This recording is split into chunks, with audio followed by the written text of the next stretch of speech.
কয়েকদিন আগে আমার ফেসবুকে আমি একটা স্ট্যাটাস দেই যে আজকে আমার বাইরে কোথাও লাঞ্চ করতে ইচ্ছে করছে, ঢাকা থেকে একটু দূরে নিরিবিলি কোথাও। তো স্ট্যাটাসটা দেওয়ার পর আমি আমার বজম ফ্রেন্ড, আমার ইউনিভার্সিটি মেট প্লাস আমার রুমমেট আরিফকে ফোন দিই। আরিফ আমার অনেক কাছের একজন বন্ধু এবং বড় ভাই। আমি বেসিক্যালি তাকে ভাই বলেই ডাকি। সে অমায়িক একজন মানুষ। একই ইউনিভার্সিটিতে একই সাবজেক্টে পড়ায়। আমাদের মাঝে এক ধরনের কেমিস্ট্রি বিল্ড আপ হয়ে আছে অনেকদিন আগে থেকেই। আমরা সময় পেলেই ঢাকা থেকে আশেপাশে কোথাও চেষ্টা করি ঘুরতে যেতে। তো সেদিন আরিফ ভাইকে ফোন দেওয়ার পরে ভাইয়ের সাথে সাথেই বাইকটা নিয়ে চলে আসে এবং আমরা মিরপুর 10 থেকে আমাদের যাত্রাটা শুরু করি। আমাদের আজকের গন্তব্য, আমরা বাহিরে কোথাও নিরিবিলি একটা জায়গায় বসে লাঞ্চ করব এবং গল্প করব, আড্ডা দেব। তো যে কথা সেই কাজ, আমরা মিরপুর থেকে দিয়াবাড়ি মেট্রো রেলের স্টেশনের নিচ দিয়ে আমাদের যাত্রা শুরু করলাম। তো সময়টা ছিল শরতের প্রায় শেষের দিকে, শীত আসবে আসবে এমন একটা সময়।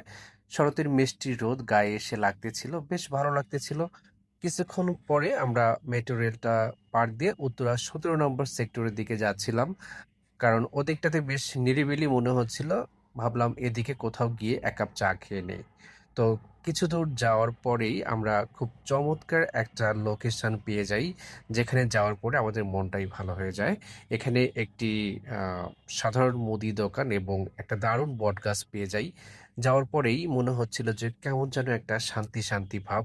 চারিদিকে মানুষের তেমন কোলাহল নেই, নেই ঢাকার সেই নিয়মিত যান্ত্রিক জীবনের কোনো তাড়াহুড়ো। যাওয়ার পরেই আমরা ওখানে বেশ সময় কাটালাম এবং আমরা ওখানে রং চা খেলাম। খাওয়ার পরে সেখান থেকে আমাদের পরবর্তী গন্তব্যের দিকে আমরা ছুটতে থাকলাম।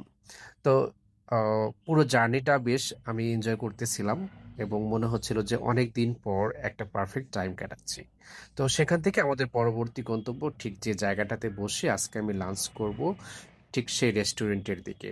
তো রেস্টুরেন্টটা কোথায় ছিল? রেস্টুরেন্টটা ছিল ঢাকার যে বিরুলিয়া ব্রিজটা আছে, সেই ব্রিজের পাশেই। আমি এর আগে একদিন এই দিকটা দিয়ে যাওয়ার সময় এই রেস্টুরেন্টটাকে নোটিস করি। আমার মনে হয়েছিল যে খুবই চমৎকার একটা লোকেশনের রেস্টুরেন্ট এবং কখনো সময় পেলে এই জায়গায় এসে একদিন সময় কাটাবো। তো ওই যে আপনারা দেখতে পাচ্ছেন রেস্টুরেন্টের যে লুকটা দেখা যাচ্ছে একটা নদীর ধারে, এটা ঢাকার তুরাগ নদী। তো আমরা ওই ব্রিজে কিছুক্ষণ সময় কাটিয়ে ছবি টবি তুলে রেস্টুরেন্টের যে মেইন গেটটা, এন্ট্রি পয়েন্টটা, সেটার দিকে যাই। আমি বলে দিচ্ছি, এন্ট্রি পয়েন্টটা বেসিকলি এটা উত্তরা দিয়াবাড়ি থেকে বিরুলিয়া ব্রিজের দিকে যেতেই ঠিক মোড়টা পাওয়ার আগে হাতের ডান পাশ দিয়ে ঢুকে গেলেই আপনারা এই এন্ট্রি পয়েন্টটা পেয়ে যাবেন। এবং যাওয়ার সময় বেশ দুপাশে ওদের সাজানো গোছানো যে প্রকৃতির একটা ছোঁয়া পাচ্ছিলাম। গাছগুলো বেশ ভালো লাগতেছিল এবং যেতেই আমি চারপাশটা একটু ক্যাপচার করার ট্রাই করলাম। আমার আগে থেকে ইচ্ছা ছিল এই রেস্টুরেন্টটাকে একদিন আমি এক্সপ্লোর করব এবং ঘুরে ঘুরে দেখব রেস্টুরেন্টের কোয়ালিটি, ডেকোরেশন, ফার্নিচার্স, তাদের ফুড কোয়ালিটি, মানে how everything looks like. I was supposed to take a video here, and finally I have been here with my friend Arif, and যাওয়ার পরেই আমরা আমাদের বাইকটা পার্কিং করে নিলাম এবং আমি ট্রাই করতেছিলাম আশেপাশের যে ভিউটা আছে এটা নেওয়ার জন্য। তো কিছুক্ষণ পরে আমরা রেস্টুরেন্টের দিকে উঠতে শুরু করলাম এবং আমি যাওয়ার পরেই একটা জিনিস আমার কাছে বেশ ভালো লাগতেছিল। সেটা ছিল ওদের রেস্টুরেন্টটা বেশ সবুজে আচ্ছাদিত। অর্থাৎ ওরা একটা গ্রিন ভাইব দেওয়া ট্রাই করেছে, not only at the outside of the restaurant but also in it's inner circle. So আমি এই যে দেখতে পাচ্ছেন বেশ সুন্দর, মানে সবুজ যে প্লান্টস গুলো এবং বিভিন্ন ধরনের আহ গাছ বা ফুলের গাছ, একটা ভালো কম্বিনেশন ওরা রাখার ট্রাই করেছে এবং এই বিষয়টা আসলে সত্যিই একটা ইকোলজিক্যাল সুদনেস যেটাকে বলা যেতে পারে, এই ফিলটা আমরা রেস্টুরেন্টটাতে পাচ্ছিলাম। তো এই রেস্টুরেন্টটা কয়েকটি প্ল্যাটফর্ম, আই মিন কয়েকটি ফ্লোরে ক্লাসিফাইড করা আছে। তো আমরা যে জায়গাটাতে বসে আমাদের লাঞ্চটা করার প্ল্যান করেছি।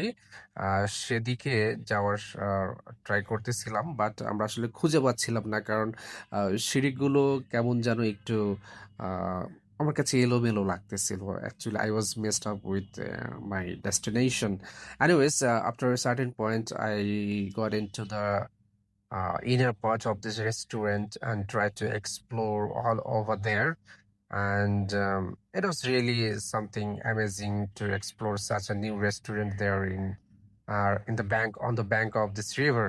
ওকে, আমি কিছুক্ষণ পরে একজন ইয়েকে পেলাম, ওদের কি বলা যায়, রেস্টুরেন্ট ওয়েটার। সে আমাকে বললো, স্যার এটা আসলে উপরের দিকে হবে, আপনারা আরেকটা ফ্লোর উপরে চলে যান।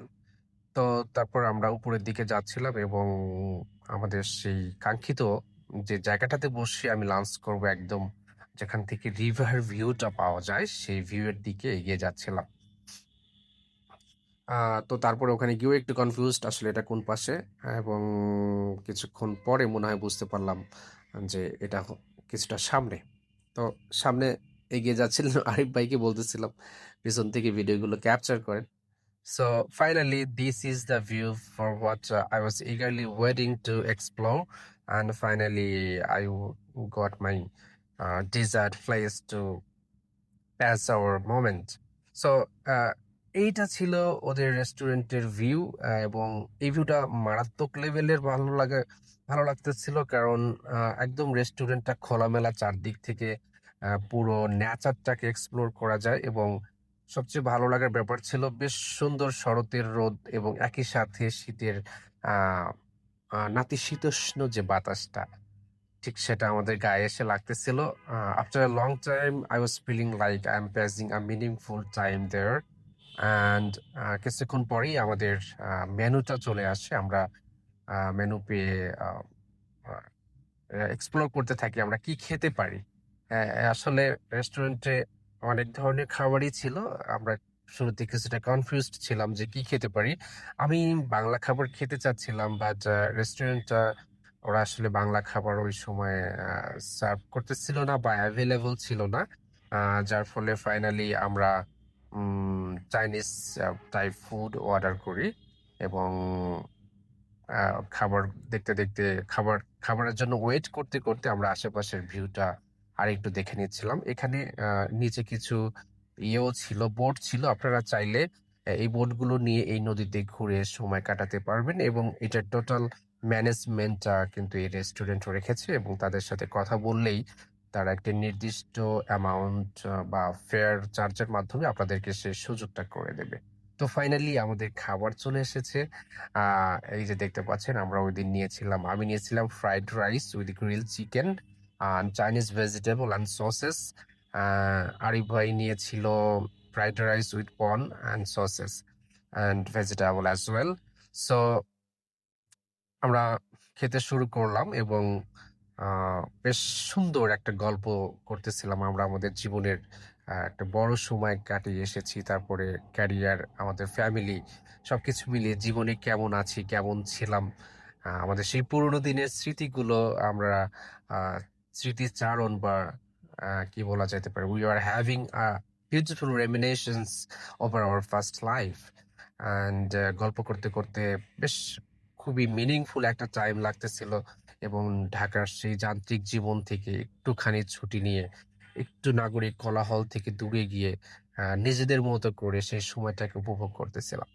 তো ওখান থেকে খাওয়া দাওয়া সেরে আমাদের হাতে আরো কিছু সময় ছিল। আরিফ ভাই বলল, আর একটু সময় আছে, চলো আমরা আশেপাশে কোথায় যাই। তো আমি বললাম, ভাইয়া এখানে একটা জায়গা আছে, নাম হলো গোলাপ গ্রাম। অনেক গোলাপের বড় বড় জমি আছে, সেখানে গেলে আমরা ভালো একটা ভিউ পেয়ে যেতে পারি এবং বিকালটা ভালো কাটতে পারে। তো অ্যাজ পার আওয়ার প্ল্যান আমরা ওখান থেকে মুভ অন করে গোলাপ গ্রামের দিকে যাচ্ছিলাম। তো গোলাপ গ্রামের এই জায়গাটা বিরুলিয়া ব্রিজ থেকে 16 থেকে 18 মিনিট বা অ্যাটলিস্ট 20 মিনিটস লাগে বাইক নিয়ে যেতে, এবং রাস্তাটা কিছুটা সরু। আপনি প্রাইভেট কার নিয়ে যেতে গেলে কিছুটা স্ট্রাগল করা লাগতে পারে, বাট বাইক নিয়ে you can easily get to there. এবং এই এলাকাটা কিছুটা রাইজিং ঢাকার আশেপাশে, এবং অনেকেই এখন এই বিরুলিয়া এরিয়াটাতে গিয়ে জায়গা কিনে বাড়ি করতে চাচ্ছে। সো যারা ঢাকার পাশে একটু সাবার্ব এরিয়াতে লাইফ লিড করতে চাচ্ছেন এবং ঢাকার ফ্যাসিলিটিটাও নিতে চাচ্ছেন, তাদের জন্য আই থিঙ্ক এই এরিয়াটা বা from Birulia bridge to Golapgram, this area can be ideal place to live a very peaceful life nearest to Dhaka. তো আমরা সেখানে বাইকটা পার্কিং করি। আমাদের বাইক পার্কিং ফিস ছিল ৩০ টাকা। আমি এবং আমার রুমমেট আমরা দুজন বাইকটা পার্ক করে সামনের দিকে আগাতে থাকি। তো আমি এর আগেও গোলাপগ্রাম একবার এসেছিলাম, বাট সেই সময়ে যে গোলাপগ্রামটা আমি দেখেছিলাম ঠিক ওই ভিউটা আমার সেই প্রিভিয়াস যে ভিউটা আমার মাথায় ছিল সেটার সাথে আসলে আমি এই কারেন্ট ভিউটাকে ওভাবে মেলাতে পারছিলাম না। তখন আমি যখন এসেছিলাম তখন বেশ অনেকগুলো জমি ছিল এবং অনেক গোলাপের চাষাবাদ আমি দেখেছিলাম। তো যাওয়ার পথে এরকম ছোট ছোট কিছু আহ, গোলাপের আইটেম বিক্রি হচ্ছে, এরকম কিছু দোকান দেখা যায়। তো উনি আমাদেরকে গোলাপ নেওয়ার জন্য বলে, but we found no one to offer any rose there, so we tried to proceed ahead. এবং ঠিক তখন বিকেলটা বেশ গড়িয়ে গড়িয়ে যাচ্ছে এরকম একটা সময় ছিল এবং বেশ ভালো লাগতেছিল, কারণ একটা ন্যাচারাল ভাইব ছিল সেখানে। পুরো পরিবেশটা মনে হচ্ছিল যে একটা বিকেল কাটানোর জন্য বেশ ভালো একটা জায়গা। এবং এই যে আমার দুপাশে রাস্তাগুলো দেখছেন, সরি জমিগুলো দেখছেন, এর আগে এই পুরো পাশটা জুড়েই গোলাপের চাষ হতো। বা বাট এইবার এসে আমি সেই ভিউটা বা সেই আমার সেই আগের মাথায় যে ভিউটা আটকে ছিল সেটার সাথে আসলে মেলাতে পারছিলাম না। তো ফাইনালি আমরা একটা গোলাপের জমিতে গিয়ে কাছে থেকে দেখার চেষ্টা করতেছিলাম। মোটামুটি লেভেলের একটা গোলাপের চাষ দেখা যাচ্ছিল। সেখান থেকে আমরা সামনের দিকে আগাতে থাকলাম এবং চারপাশটা এক্সপ্লোর করতে থাকলাম। বেশ ভালো লাগতেছিল, বাট হঠাৎ করেই আমাদের একটু পানি তেষ্টা পেয়ে যায়। আমরা বেশ পানি খুঁজতেছিলাম ডেসপারেটলি, কিন্তু আশেপাশে ওভাবে আসলে পানির কোনো দোকান পাচ্ছিলাম না। ফাইনালি একটা ঝালমুড়ির দোকান দেখে কিছুটা আশান্বিত হলেও সেখানে পানি অ্যাভেলেবল ছিল না। তো সামনে একটা আইসক্রিমের ভ্যান দেখা যাচ্ছিল। তো ভাবলাম আপাতত দুধের স্বাদ ঘোলে মেটানো যাক, যদিও আইসক্রিম দিয়ে কখনো পানির তেষ্টা মেটে না। বাট আমরা ভাবলাম তাহলে অ্যাটলিস্ট দুটো আইসক্রিম আমরা খেয়ে মোটামুটি আমাদের তেষ্টাটাকে মেটাতে পারি। তো কিছুক্ষণ পর আমরা এখানে দুইটা আইসক্রিম নিলাম।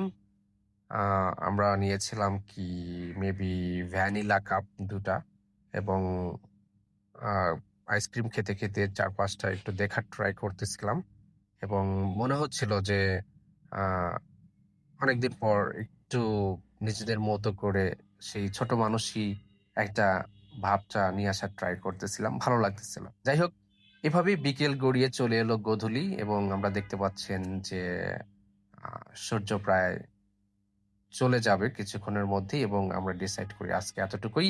তাহলে সবাই ভালো থাকবেন, আপনাদের সাথে দেখা হবে অন্য আরেকটি ভিডিওতে। ততদিন পর্যন্ত আপনাদের সুস্বাস্থ্য কামনা করে এখানেই টাটা, বাই বাই।